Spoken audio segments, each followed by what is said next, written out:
स्वागत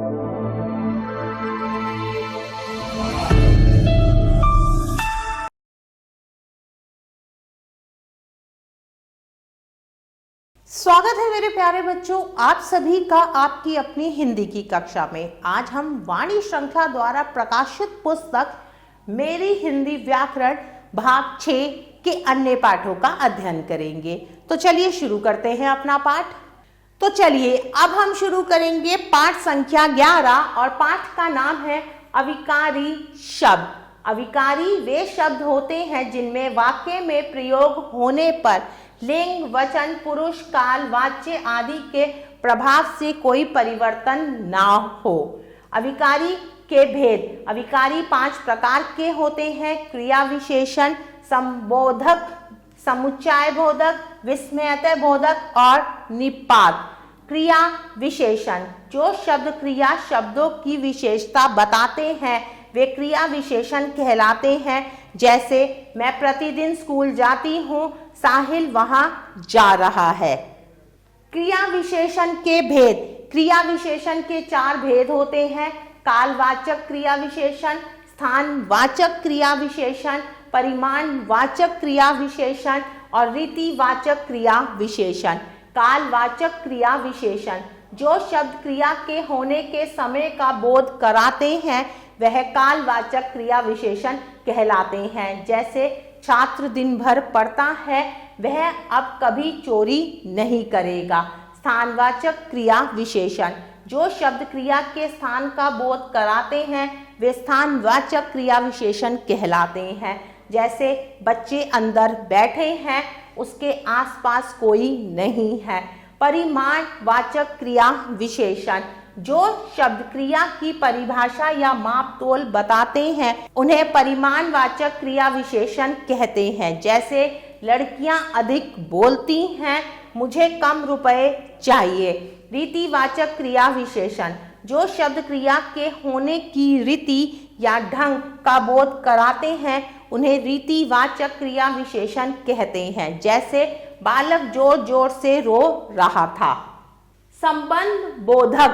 जो शब्द संज्ञा या सर्वनाम शब्दों के साथ आकर उनका संबंध वाक्य के दूसरे शब्दों के साथ बनाते हैं उन्हें संबंध बोधक शब्द कहते हैं।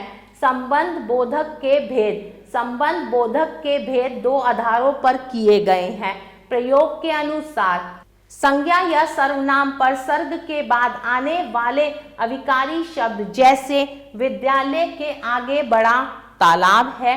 संज्ञा या सर्वनाम के आगे बिना परसर्ग के प्रयोग के, जैसे पीठ पीछे निंदा ना करे। अर्थ के अनुसार। अर्थ के अनुसार संबंध बोधक शब्दों को अनेक वर्गों में विभाजित किया जा सकता है: विरोधवाचक, कालवाचक, स्थानवाचक, साधनवाचक, समानतावाचक और संबंध बोधक। समुच्चय बोधक। जो शब्दों, वाक्यांशों अथवा वाक्यों को जोड़ते हैं वे समुच्चय बोधक कहलाते हैं। समुच्चय बोधक के भेद। समुच्चय बोधक के 3 भेद होते हैं: समानाधिकरण समुच्चय बोधक, वधिकरण समुच्चय बोधन, विकल्प सूचक समुच्चय बोधन। समानाधिकरण समुच्चय बोधन। समानाधिकरण समुच्चय बोधक के 4 भेद होते हैं: संयोजक समानाधिकरण समुच्चय बोधन, विभाजक समानाधिकरण समुच्चय बोधन, विरोध सूचक समुच्चय बोधक, परिमाणवाचक समुच्चय बोधक और तथा एवं आदि। विभाजक समानाधिकरण समुच्चय बोधक में ना, या, चाहे आदि। व्यधिकरण समुच्चय बोधन। जो आश्रित उपवाक्यों को जोड़ते हैं, किसको? आश्रित उपवाक्यों को जोड़ते हैं वे व्यधिकरण समुच्चय बोधक कहलाते हैं। जैसे इस प्रकार, क्योंकि, यदि, तू, चाहे, कुछ भी हो, यद्यपि, तथापि, जब तक, ज्यों ही, त्यों की, ताकि आदि। विकल्प सूचक समुच्चय बोधक। जो विकल्प प्रकट करते हुए भी शब्दों, वाक्यांशों या वाक्यों को जोड़ते हैं वे विकल्प सूचक समुच्चय बोधक कहलाते हैं। जैसे अथवा, पर, अन्यथा, आदि।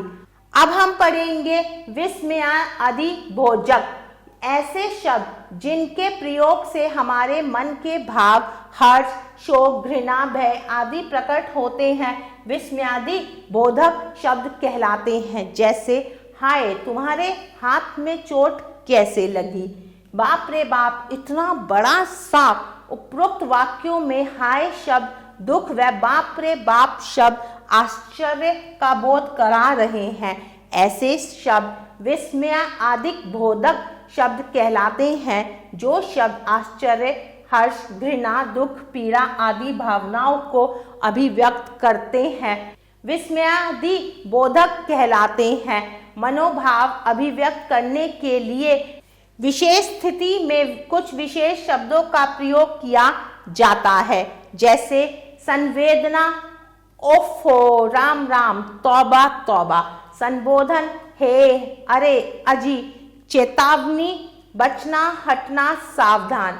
हर्ष, उल्लास, वाह, अरे, ओह, बहुत अच्छा, अति सुंदर। विस्मय, आश्चर्य, हैं, अरे, क्या हो। दुख, पीड़ा, गलिन, उफ, हाय, हे राम, ओहो, त्व त्व। प्रशंसा, शाबाश, सुंदर, वाह वाह। तिरस्कार, घृणा, छी छी, हट, धिक। स्वीकृति, सहमति, ठीक, अच्छा, बहुत अच्छा, माना। निपात, ये वे अव्यय शब्द हैं जो वाक्यों को अतिरिक्त बल देने का कार्य करते हैं तथा इसके द्वारा विशेष भाव को अभिव्यक्त करते हैं। विशेष बल अवधारणा देने के कारण इन शब्दों को अवधारक भी कहा जाता है, जैसे भी, ही, तो आदि। इस पाठ के अंतर्गत हमने जो भी पढ़ा आओ दोहराएं।